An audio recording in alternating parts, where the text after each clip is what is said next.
আসসালামু আলাইকুম।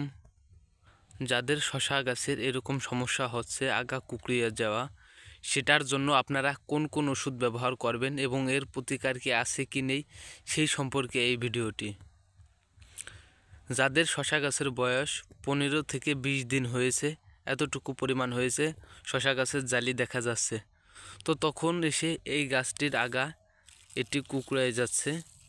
এই আগা কুঁকড়ানোর জন্য, এই কুঁকড়ি লাগার জন্য আপনি কি কি ওষুধ ব্যবহার করবেন, যাদের গাছের আগা এরকম কুঁকড়িয়ে গিয়েছে কুঁকড়ানোর জন্য আপনারা কোন কোন ওষুধ ব্যবহার করবেন সেই ওষুধগুলোর নাম বলে দেওয়া হবে এবং আপনারা এই ওষুধগুলো ব্যবহার করার সঙ্গে সঙ্গেই দেখবেন যে ভালো একটি রেজাল্ট পেয়েছেন। এজন্য কোন কোন ওষুধ ব্যবহার করবেন সেই ওষুধগুলোর নাম বলবো এখন।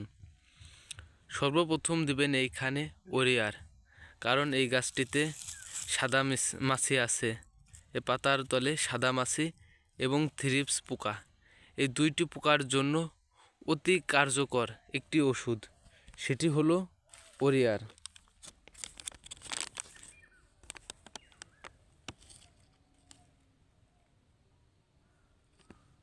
এই যে ওরিয়ার ওষুধটি, এই ওষুধটি অত্যন্ত কার্যকর এই সাদা মাছির জন্য। সাদা মাছির জন্য যদি আপনি ওরিয়ার ব্যবহার করেন তাহলে সাদা মাছি যাবে, থ্রিপস পোকা যাবে এবং সঙ্গে যদি এফিড পোকা থাকে সেটিও যাবে। এজন্য এই সাদা মাছির জন্য আপনি ব্যবহার করবেন ওরিয়ার।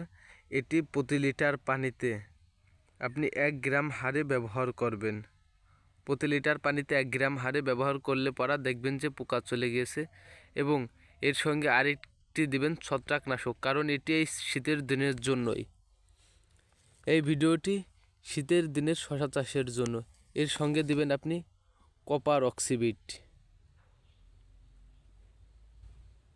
কপার অক্সিবিট এটি হলো একটি ছত্রাকনাশক যা শীতের দিনে ব্যবহার করা হয় এবং গরমের দিনেও দেওয়া যায়। এই ওষুধটি ব্যবহার করার কারণ হলো এই গাছটিতে এই যে পাতায় এই যে ছত্রাকটি লেগেছে, এটার জন্য এই কপার অক্সিবিট ব্যবহার করবেন।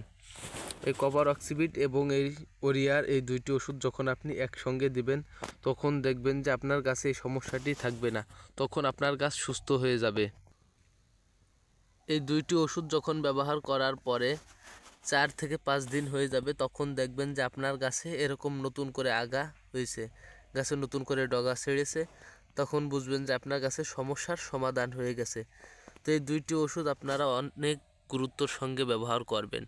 কপার অক্সিবিট এটি প্রতি লিটার পানিতে 2.5 থেকে 3 গ্রাম হারে ব্যবহার করবেন এবং ওরিয়ার প্রতি লিটার পানিতে 1 গ্রাম হারে ব্যবহার করবেন।